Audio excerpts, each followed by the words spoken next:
Okay, so now the point of the exercise obviously is to differentiate or make a distinction between the spongy ball and the hard ping pong ball. Uh, so what we're going to do is we're going to add a deformer to the spongy ball. We're going to add a squash deformer. So we're looking for deform nonlinear squash with the spongy ball selected. And there it is. And if you look at, let me bring this in a little bigger so you can see it easier. Now if I move this handle, I'm really not able to get anything going. So I'm going to rotate that squash deformer T, and now you can see what it's doing.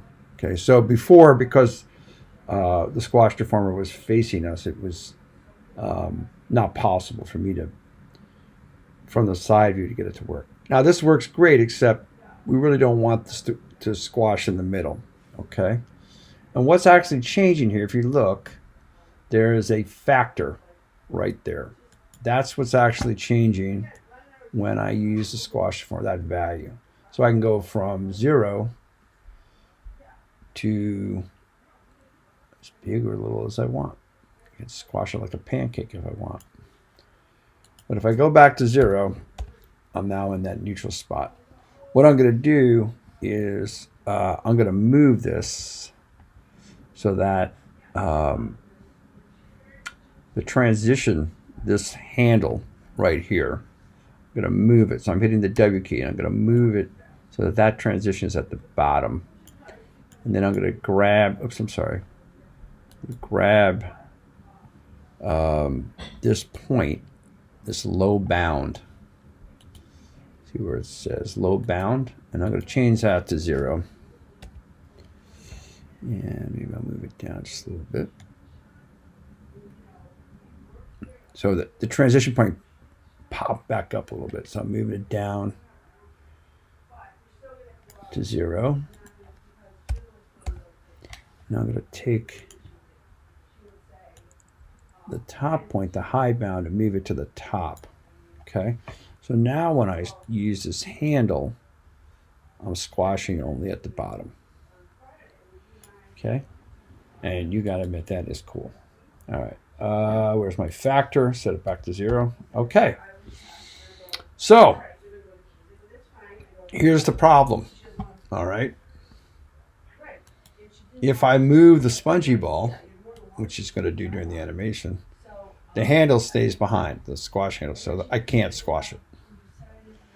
If I parent by middle mouse dragging the handle onto the spongy ball, that's cool, except because the ball is rotating, the handle rotates, so it won't look like it's crushing or squishing on the ground, because I may not be perfectly in that ideal rotation position when it hits the ground.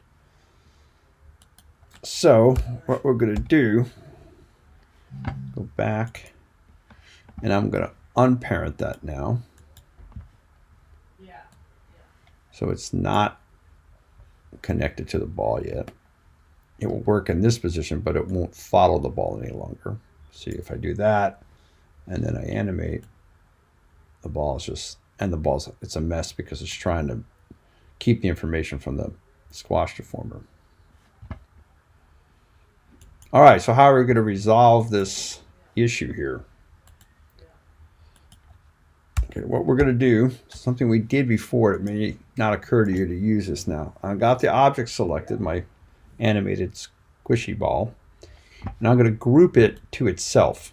So I'm going to essentially make this called a null, N-U-L-L group. All right, so this group now, only thing in it is the spongy ball. Okay. Now, my squash handle, I'm going to have it become a member of the group as well. Okay. Now, one thing I have to make sure with the group, when I hit W, see there's no nothing here. Where's the group? Let's see, 0, 0, 0 is where the group is, its pivot point is. So I have to make sure I say center pivot so that the group is centered.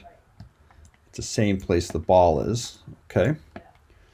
So now I've got the group, and it's holding both the spongy ball with all the animation and the squash handle. So the squash handle will stay with the group. So this is what I'm going to do. I'm going to go to the spongy ball. I'm going to turn off that. I'm sorry. I'm going to select only the two translations. I'm going to leave the rotation unselected. I'm going to grab these values, these keyframes, and I'm going to cut them. I'm going to go to the group, and I'm going to set like we did before. I want to make sure I'm at frame 1. I'm going to set the Y and Z translation. I'm sorry. I'm going to keyframe the Y and Z translation.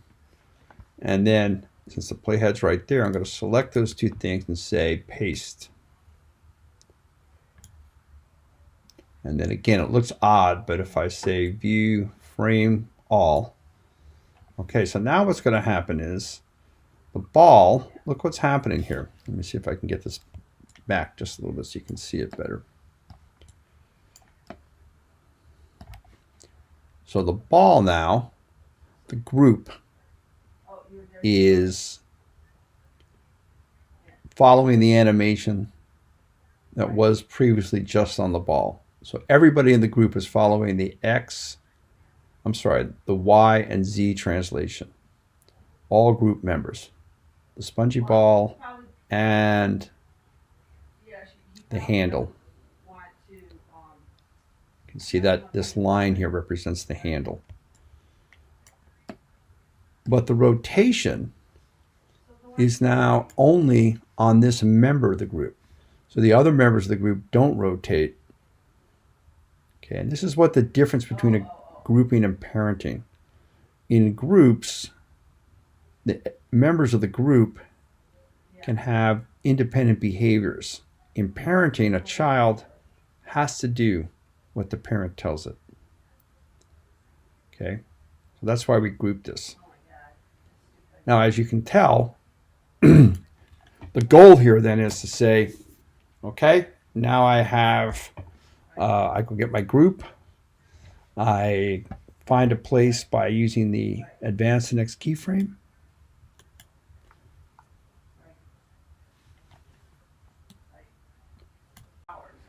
So I advanced, let's advance to a keyframe.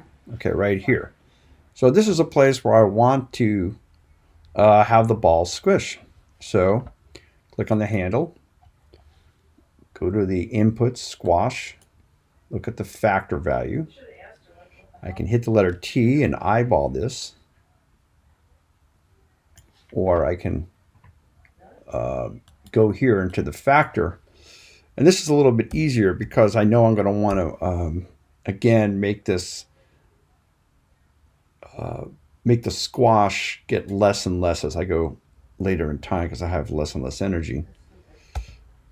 So, oops, I did the positive value. So I need a negative 0.7, right? Because I want to go below 0. Okay, and then I can key that. Now, if I go back to frame 1, I've got to make sure that that factor is keyed at 0. The ball's at its full size. Now, I've created a little bit of a problem. Watch what happens.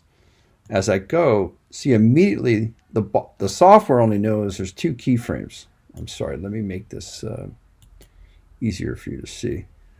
So you see the software only knows there's 2 keyframes. So it says, well, geez, I got to start squishing the minute I get off this platform, the minute I start moving. And instead, what I really wanted to do is not start squishing until it hits the ground. So I've used the snap keyframe forward.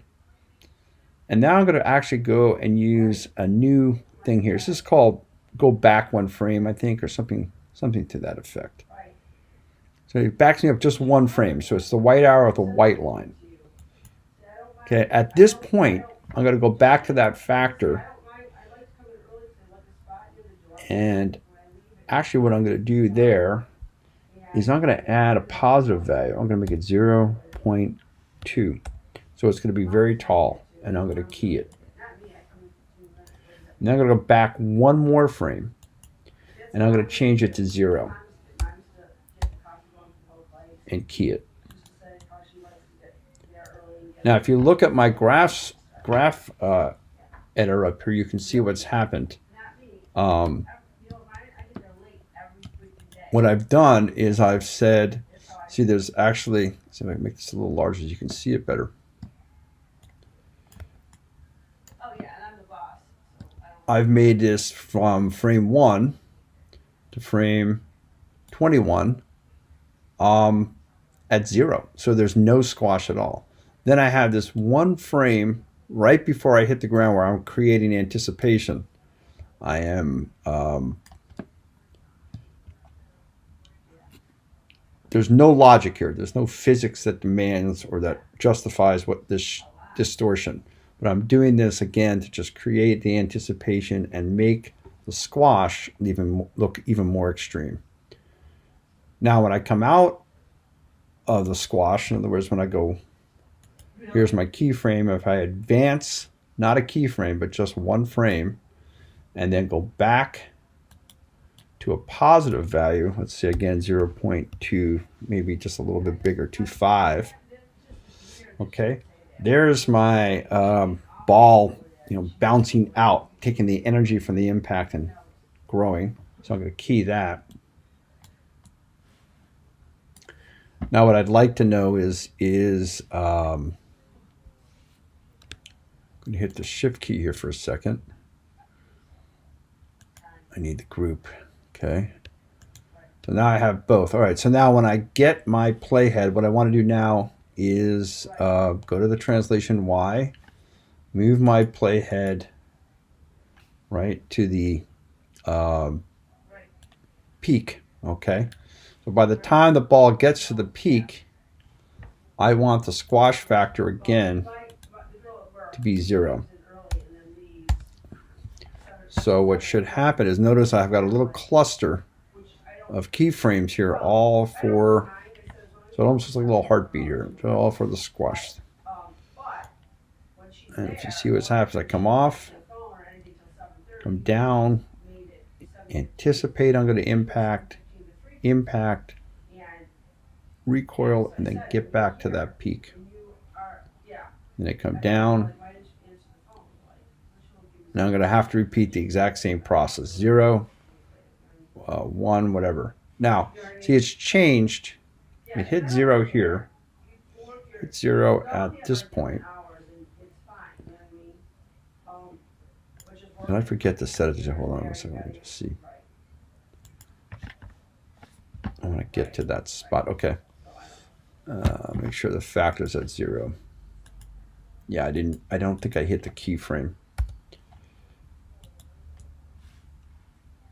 Okay, so it shouldn't after that need to be framed again. Yeah, it should stay at 0 until it gets to the next frame where I want to repeat the sequence. Right before, I want to be 0. Then one frame before impact, I want to get tall. Impact, I want to squish. One frame after squishing or squashing, I want to get tall. And then by the time I get to the peak, go back to a factor of 0 where the ball's its normal shape. Hold that shape till it gets down. That repeats over and over again.